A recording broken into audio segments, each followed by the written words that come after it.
Fala galera, canal Pobrejando de volta e para falar do que a gente mais ama, futebol, sem enrolação e com opinião.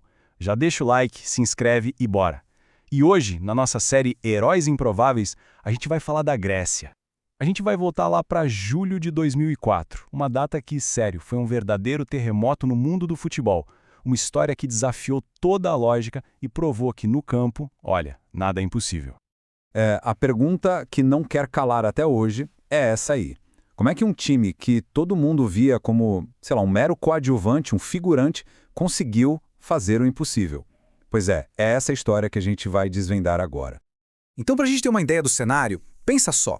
De um lado você tinha Portugal, os donos da casa com aquela geração de ouro, né? Aí vinha a França, a atual campeã, com lendas como Zidane e Henry, e ainda tinha a República Tcheca, que era uma verdadeira máquina de fazer gols. E do outro lado, a Grécia. Um time de coadjuvantes, um elenco sem nenhuma superestrela, sabe? Um time que, vamos ser sinceros, ninguém levava a sério. O contraste era gritante, era absurdo. Pois é.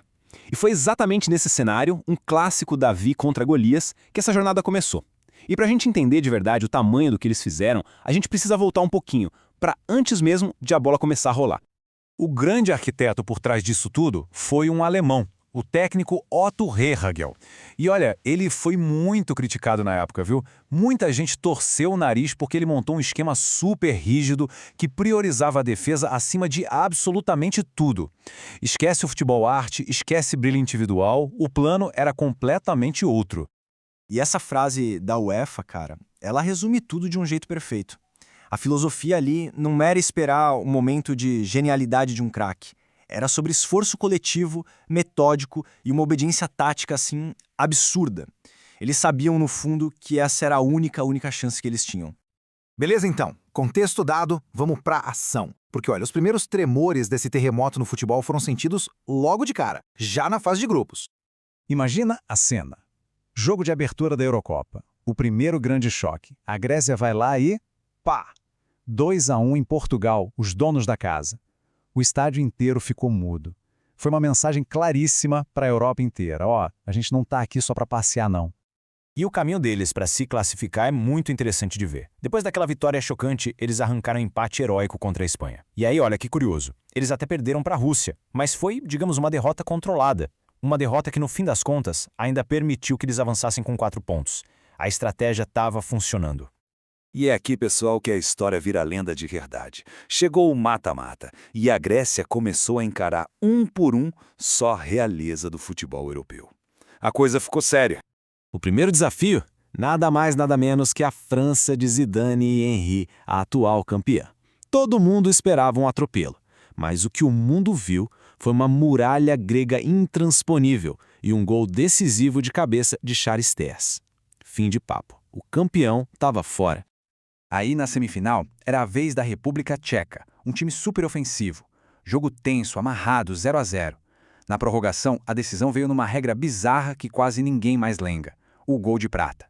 No último lance do primeiro tempo da prorrogação, o zagueirão Traianos delas fez de cabeça. Fim da primeira parte, fim de jogo. Mais um gigante eliminado. E chegamos à grande final, o reencontro. De novo Portugal, só que agora no Estádio da Luz, com mais de 62 mil portugueses empurrando o time da casa. Era o cenário perfeito para a vingança, né? Só que o roteiro se repetiu. Exatamente o mesmo filme. Defesa sólida, um escanteio e gol de cabeça do Charisteas. O silêncio que tomou conta de Lisboa deve ter sido algo de outro mundo. E essa linha do tempo aqui resume a campanha de forma brilhante. Olha só que coisa. 3 jogos de mata-mata, 3 vitórias por 1-0. Gente, isso não é sorte, isso é método. Foi uma demonstração de resistência e eficiência que entrou para a história. Ok, mas como? A gente já viu o que aconteceu. Agora vamos tentar entender o porquê. É hora de a gente mergulhar um pouco na tática, no sistema que tornou tudo isso possível. O grande segredo era esse sistema aí, o 4-5-1. A ideia do técnico era, na verdade, bem simples. Vamos encher o meio-campo de gente. Com 5 jogadores ali, eles negavam qualquer espaço para os caras que pensavam o jogo. A tática era basicamente essa: frustrar o adversário, sufocar a criatividade, e aí, quando recuperassem a bola, era ser mortal na bola parada ou no contra-ataque. Então, o ponto-chave é esse. Não foi um milagre. sabe? Foi quase engenharia de futebol. Pensa bem, uma defesa que simplesmente não quebrava. Um meio-campo onde todo mundo se sacrificava o tempo todo. Linhas tão juntinhas que os adversários mal conseguiam respirar. E, para completar, um aproveitamento cirúrgico nas bolas paradas. Era a receita perfeita. E aí, com o troféu nas mãos, o que ficou foi muito mais do que só uma vitória. Vamos pensar um pouco no legado e na mensagem poderosa que essa conquista deixou. Olha esse número: 7. Apenas 7 gols marcados no torneio inteiro. Para pensar nisso um segundo. 7 gols para conquistar a Europa. Isso mostra um nível de eficiência que é quase inacreditável. Eles não precisavam de muitos gols, só precisavam do gol certo na hora certa. E esse placar 1-0 virou a assinatura deles, né? Foi a prova final de que o sistema funcionou com perfeição, quando mais importava. E tem mais, nesses 3 jogos do mata-mata, sabe quantos gols eles sofreram? 0. Exatamente, 0. No fim, a grande lição que fica é essa. Naquele ano, o futebol resolveu premiar o trunfo de um sistema coletivo e disciplinado sobre o brilho do talento individual. A Grécia provou para todo mundo que a união e a estratégia podem sim superar a pura genialidade. E essa frase aqui, ela resume perfeitamente o espírito daquela conquista.